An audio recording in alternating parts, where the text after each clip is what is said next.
Okay, hello class. In this video, I'll be discussing about an example on a system in equilibrium. Okay, so this is example number 1 of the PowerPoint that I have uploaded in Moodle. The title of the PowerPoint is Laws of Motion Sample Problem. So this is problem number 1. Okay, so a bag of cement whose weight is F sub G, okay, hangs in equilibrium from 3 wires as shown. So it's very obvious here that the cement is in static equilibrium. It's not moving from the 3 wires as shown. 2 of the wires makes angles theta sub 1 and theta sub 2 with a horizontal, as shown in the picture here. Assuming the system is in equilibrium, we have to show that the tension in the left-hand wire, so that would be T sub 1, this tension here, we have to prove that T sub 1 is equal to this expression. You have the weight of the cement, that is F sub G, times the cosine of theta sub 2 over sine of, and then you have quantity theta sub 1 plus theta sub 2. Okay. So if you notice, this is an example, this is a problem where there are no numerical values given, no exact values, but everything is in variables. So in problems like this, your final answer will also be everything in variables. Specifically, you will know that you are done with the derivation if the remaining variables in your equation are the variables that are given in the problem. So in this case, the variables given are theta 1, theta 2, and then you have, ayan, andyan na naman ang aso. Theta 1, theta 2, and the weight of the cement. Parang, ano, ginabinuangan ko sa tadhana. Every time I make a lecture video, magsigig saba ang mga iro. Anyway, so, okay. So first step, like any other problems that we have in the dynamics of motion or using Newton's laws, your first step is always to sketch the free body diagram. Our system here consists of this cement. But the contraption, okay, that holds the cement here, it's also composed of 3 ropes that are intersecting at a certain point. So let's call this point of intersection as point O. Okay. Now, if you notice in problem set number 3, I gave hints, no, that you will make a separate free body diagram for point O every time you have ropes that are intersecting at a certain point. That point of intersection can act as a particle and you can always sketch the free body diagram. So it's as if itong si particle dito, si point O, also receives 3 forces. No? The left-hand wire is pulling it up at this direction. The right-hand wire is pulling it in this right direction. And the vertical rope is pulling down point O. So we make a separate free body diagram for our point O. And then another separate diagram, free body diagram, for our main object, which is the cement. No? So let's say this is the center of gravity. Then we make the FBD there. So the free body diagram, you can actually sketch it on top of your actual drawing. In this case, pwede naman nating gawin yan. So the FBD of point O, you can put your Cartesian plane na guide. So this would still be positive X. This is positive Y. Yan. This is the free body diagram of point O. And then here, representing the sack of cement as a particle, you have to make another Cartesian plane there. Ayan. This is the separate free body diagram of the cement. So, positive X pa rin yan, and then positive Y. So, looking at the, identifying the forces here now, Please take note that the ropes are said to be, hindi niya sinabi, no? But we will assume na the tawag nito, the wires are massless. So wires are massless. Yan. Meaning, whatever is the mass of the wires, it's very much less compared to the, let's say, the mass of the cement, such that you can actually neglect it. So, walang contribution yung mass ng tatlong lubid. Kaya, we will not put the weight of the strings in the FBD of 0.0 kasi wala nga siya, massless siya. So, the only, and the rope, si 0.0 dito is also not receiving any friction. It's not also receiving any normal force because there's no other surface that gets in contact with it. The only forces received by 0.0 are the pulling forces because of the 3 strings. So its FBD will just be composed of, so this one, this is your T1, and then this is your T2, and then tension 3, the vertical rope, it's never a pushing force, so it will pull down, it's vertically down, it will pull down 0.0. Now, to complete your free body diagram, if you notice, T1 and T2 are two-dimensional, no? Hindi siya, si T1 for example is not lying entirely on the x-axis nor lying entirely on the y, but it's in between. So it's telling us that you have to show the x component. So this is T1 x component. And then you can have here also the T1 y component. And then you crash this out. Tanggalin nyo na yan, huwag nyo siya pansinin. Same thing with tension 2. So, meron kang positive na tension 2x. And then, another positive tension 2y. And then, wag nyo nang pansinin ito. Out na yan. And then, of course, if this is theta 2 here, then this must also be theta 2. And this must also be theta 1. Ayan. So, the FBD at 0.0 is already complete. FBD at 0.0. Or off 0.0. 0.0. Ayan, ito na siya. Let's go to the FBD of the cement. FBD of cement. Ayan. So, the cement has a certain weight. No? Kasi mabigat siya. So, pag may weight, it's always vertically down. And then the symbol for weight ng cement is given as FG. So, you have to follow the way the forces are named. Follow mo yung symbols na yan. And then, there's this string here. The vertical string this time is pulling it up. So, tension 3 is pulling up the cement because if you cut the string, then the cement falls down if gravity takes over.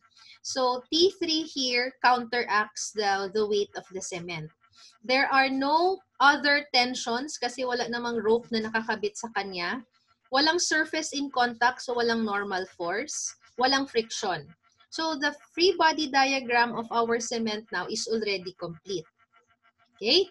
Now, from the free body of the cement itself, it's very obvious that since this is in equilibrium, then we say that the total force for the cement, okay, the total force here along the y obviously is 0. Then follow the command, summation, add all the forces in the y, going up is plus, going down is minus. So we have positive tension 3 minus weight of the cement equals 0. Therefore, si tension 3 pala is just equal to the weight of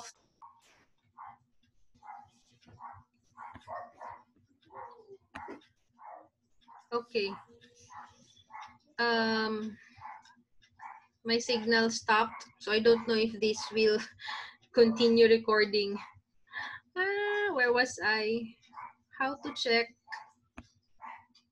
Anyway, sige. Ano na ito? I don't know kung saan na tayo saan ako nawala. Malaman ito mamaya pag-check ko ng video. Sige. So, where was I? Okay. So, from the free body diagram of the cement here, since it is in equilibrium, then the summation of the forces must be 0. So we just add all the forces in the y according to this command here. So tension 3 positive minus weight of the cement equals 0. So we have here tension 3 is equal to the weight. So any arrangement where you have an object that is being hung from a vertical rope, if it's number one, if it is in static equilibrium, it's at rest. Another case would be if it's moving at constant velocity, so that its acceleration will also be 0 along the y. So nasa dynamic equilibrium siya. Pag ganito ang siste, then the tension here, automatic na yan, alam mo, na itong tension dito, equal lang sa weight ng sinasabit mo sa vertical rope na yan. Such that, if the rope here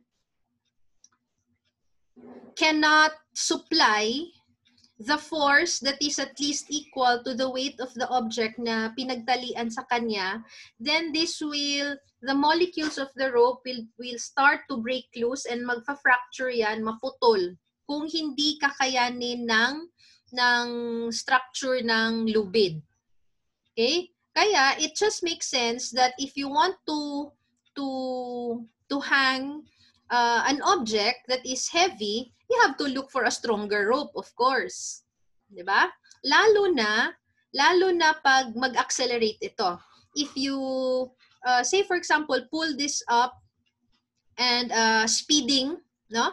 So, it means that the tension has to be greater than the weight for the particle to have a positive acceleration. Kung gusto mong pabilis ng pabilis siyang paakyat. Yan. So, kasi otherwise, kung hindi kakayanin ng tension na mas malakas siya kaysa sa weight, edi hindi siya mag-accelerate pataas. Kaya when you are pulling something up and then if medyo hindi ka sigurado sa strength ng rope mo, wag mong ipa-accelerate yung object na nire-raise. If possible, you keep it at constant velocity para yung tension is hindi mapuputol yung rope kung kaya niya lang na i-equalize yung weight para mag-acceleration 0 dito. Kasi kailangan mo ng mas malakas na tension kung imo ning kaliton ug pasaka sa taas, no? So that's the case.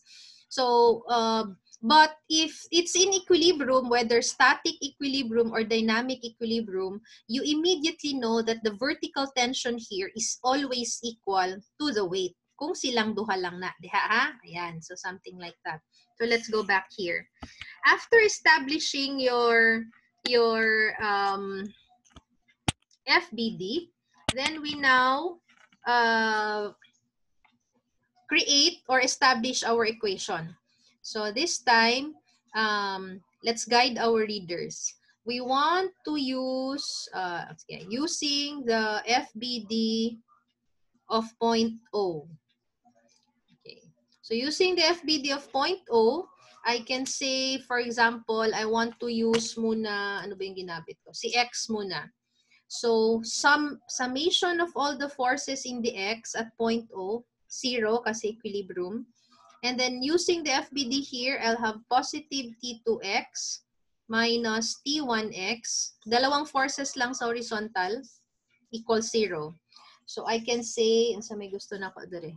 Tama ba ito? T2X. Ayan. So, I can say that T2X is equal to T1X. And then let's further simplify. T2x is T2 cosine theta 2. We have to be careful with the labeling of the subscripts. Kaya kung mamali kog label diri, di na nato ni ma-solve di na nato ni ma-arrive ni siya na equation. So this would be T1 cosine theta 1. At this point, you can either, you can decide kung ano ang gusto mong i-equation 1. Wala, saan eh.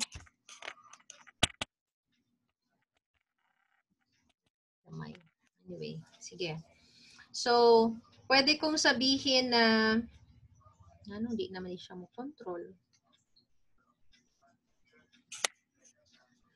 Ginasungog ko sa time ba? Okay. I can either have an equation here for T2 or an equation for T1, or I can take this as it is. Tapos, magja-generate ako ng isa pang equation. So, let's say for example, ito na lang muna si equation 1 ko. Equation 1. And then, I'll go to the y-axis. So, I will sum up all the forces in the y. And then, I'll go back to my FBD of O. You have to be careful. There are 3 forces in the y-axis. Merong dalawang positive, si T1y, tsaka si T2y, minus si T3. Kasi 0.0 ito, equals 0. Ayan. And then, I want to have an equation for, let's say, T2. So, simplify muna natin. This is T1 sine theta 1 plus T2 sine theta 2 because it's opposite. I'll transpose negative T3 on the other side. And since I know that T3 is equal to FG, papalitan ko na siya para lumabas na itong FG dito. Yan. So, si T3 ngayon will become FG. Yan. Okay. And then, I want to have an equation for T2. So, I'll have T2 sine theta 2 equals FG. And then this term minus T1, it's almost 920. Sine theta 1. And then finally, I want to have an equation for T2. So I'll have FG minus T1 sine theta 1 over sine theta 2 over sine theta 2. And I want to call this now as my equation 2. Itong buo na T2. And then, so I now have 2 simultaneous equations that I can solve. Yan. Kasi I do not know T1 and I do not know T2. Pero gusto kong i-solve si T1, di ba? Yun yung gusto nating i-prove. So we substitute equation 2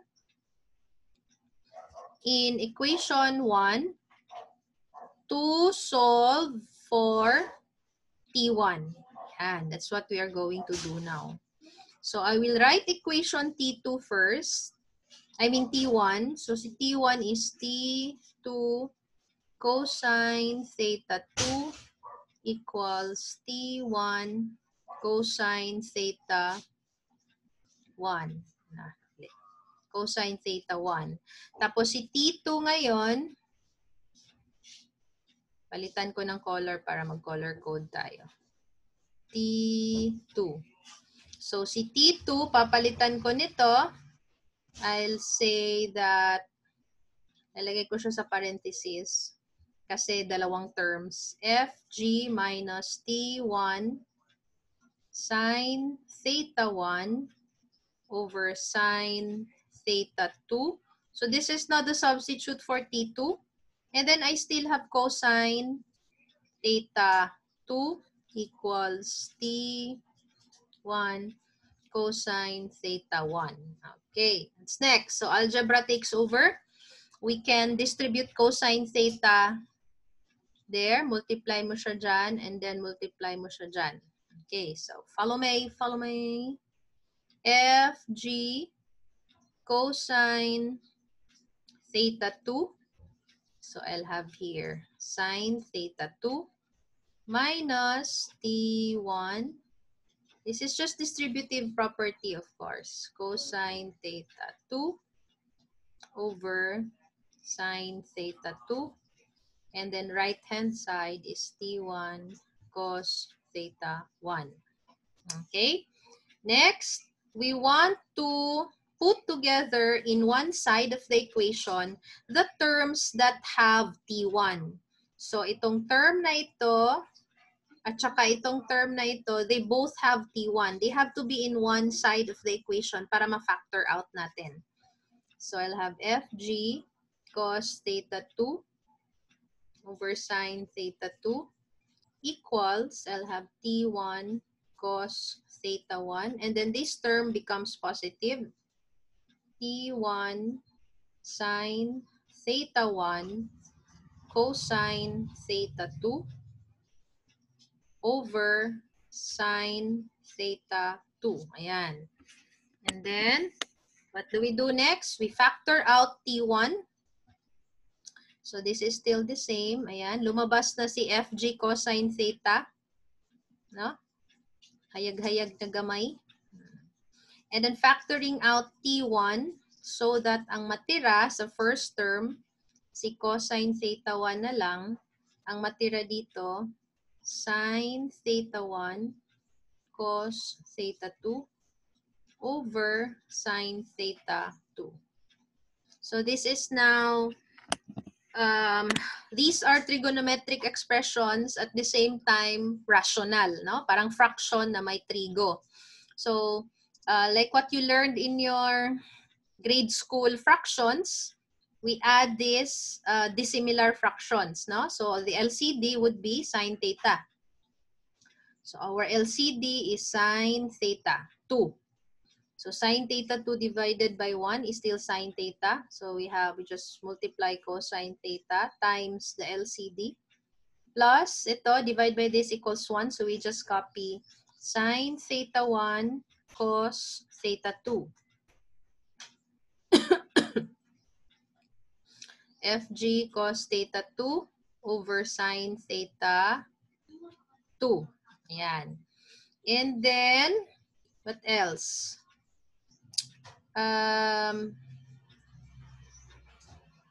Okay. So, what's the identity of this expression sa taas? Trigonometric identity.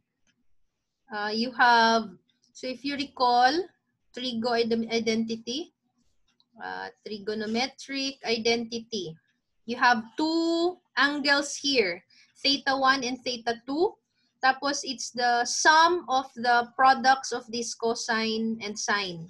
So, if you recall,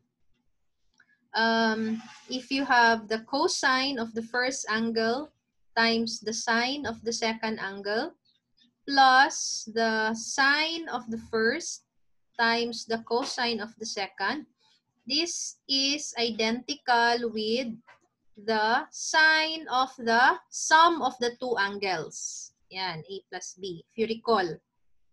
So, in this case, this one, this numerator here, will become sine, first angle is theta 1, second angle is theta 2. So, if we now,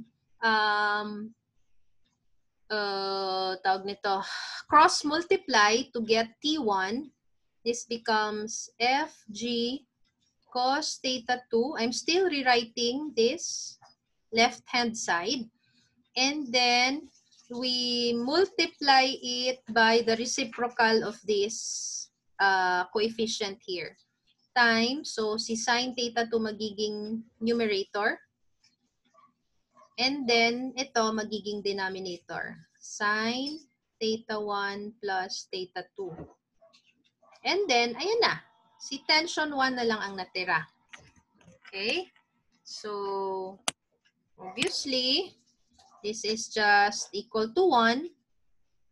Therefore, nakuha na natin. We have proven, therefore, that tension 1 is equivalent to the weight of the cement times the cosine of angle 2 divided by the sine of the sum of the two angles. Oops. Check nga natin kung ito ba talaga yung sinulat sa taas. Whoop. Yeah, let's look at, ayun, there. So we have here FG cosine theta 2 over sine theta 1 plus sine theta 2. We got it. This one. Check, check. Yeah. Okay, I think I have to stop here. So I hope you realize the importance of your knowledge and skills in mathematics, no? Dito nag-trigonometric identity tayo at the same time nag-algebra pa. So, wag yung kalimutan yung mga math principles natin. Because like I mentioned during the orientation, physics is applied mathematics. Ayan. So, more lecture videos to come. I decided to make several lecture videos on examples on statics din, no? Para magamit nyo din sa statics nyo na, na subject. Okay?